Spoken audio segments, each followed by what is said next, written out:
अल्हम्दुलिल्लाह रब्बिल आलमीन वस्सलातु वस्सलामु अला रसूलिल करीम अम्मा बाद। Dear students,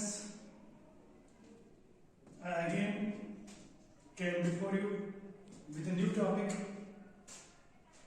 strategy before and in the examination hall.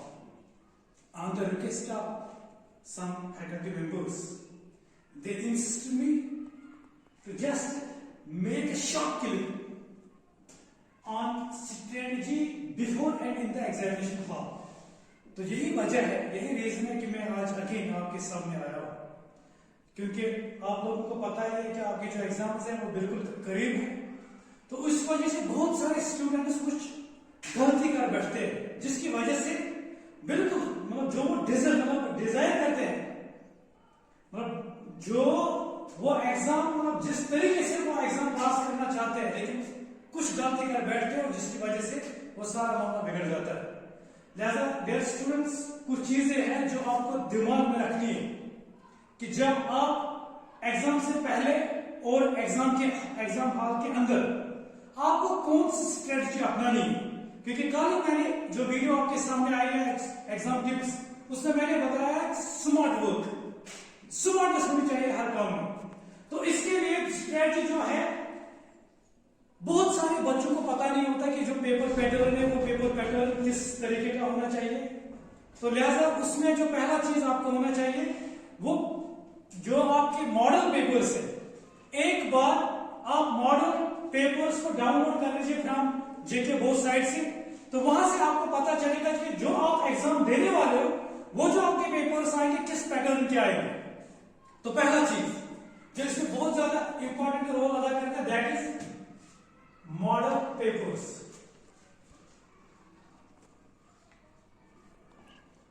जेके बोस के साइट पे आप जा सकते हो और वहां पे ये मॉडल पेपर्स अवेलेबल है, उनको आप डाउनलोड कर सकते हो। आप अपने जो भी आप जिन सब्जेक्ट्स में आपको अवेयर होना है, तो उन सब्जेक्ट्स के मॉडल पेपर्स आप एक बार डाउनलोड कर लीजिए और वहां से आपको पता चलेगा कि जो पेपर का पैटर्न है वो किस तरीके का है।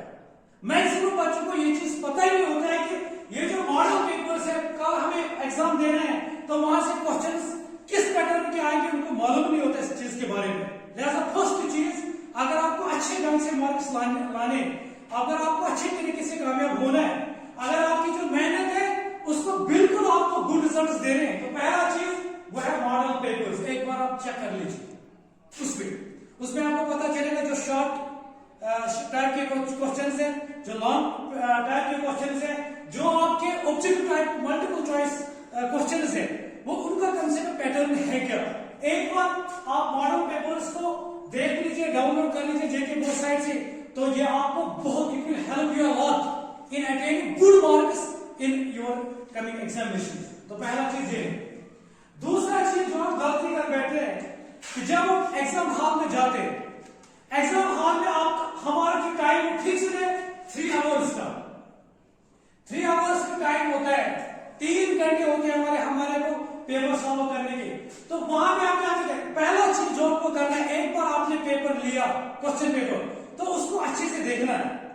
जो क्वेश्चन आपको अच्छे से आता है, मतलब जिसमें आपकी कमांड है, पहला चीज जिसमें आपका होल्ड है, उस क्वेश्चन को आप पहले लिख दो। कम से कम अगर आपको 1 पेज का वो क्वेश्चन लॉन्ग टाइप क्वेश्चन है तो उसको अकॉर्डिंगली आप 1 या 2 पेज में आप लिख सकते हो। तो ये चीज उसमें क्या है, और इसके साथ साथ आपको ख्याल किस बात का रखना है, ख्याल रखना है इस बात का कि अगर किसी क्वेश्चन को आप डायग्राम होगी वहां पे, तो बेहतर है, सबसे बेस्ट होता है आपका कि आप पहले उसकी डायग्राम लेबल कर लीजिए, डायग्राम बना लीजिए। डायग्राम जब आप एक बार बनाते हो, जो इवैल्यूएटर होता है जिसके पास कल आपका पेपर जाएगा इवैल्यूएशन के लिए, तो जब वो देखेगा कि इस लड़के ने उसकी डायग्राम अच्छे से उतारी है, अच्छे से लेबल की हुई है, तो वही से उसके दिमाग में बैठता नहीं। बाकी जितना भी आपने थ्योरी लिखी होगी उसको पता होगा नहीं इस बच्चे को ये कंसेप्ट क्लियर है, तो आपका काम वहां पे आसान बन जाता है। कोई याद रखना ये चीज, डायग्राम अगर जिस क्वेश्चन पे आपको लगता है कि इसमें डायग्राम है, तो वहां से डायग्राम आप अच्छे से बना दीजिए, अच्छे से लेबल करके।